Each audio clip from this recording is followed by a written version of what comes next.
सफ़र का महीना शुरू हो चुका है।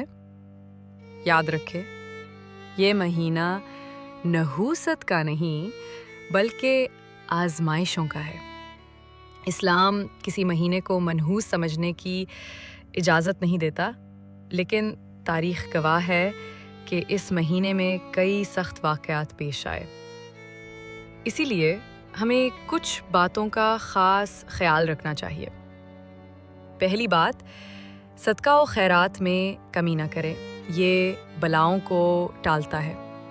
दूसरी बात, 5 वक्त की नमाज कभी ना छोड़ें, ये रूह की हिफाजत है। तीसरी बात, रोज़ाना सूरतुल बकरा सुने या पढ़ें, इसमें बेशुमार बरकतें और हिफाजत है। चौथी बात, घर में आज़ान ज़रूर दें, चाहे सिर्फ बरकत के लिए ही क्यों ना हो। और आखिरी बात, बदशगुनी से मुकम्मल परहेज़ करें। याद रखें, जो कुछ भी होता है वो सिर्फ अल्लाह के हुक्म से होता है। अल्लाह हमें हर महीने में खैर, बरकत और आफ़ियत अता फरमाए। आमीन।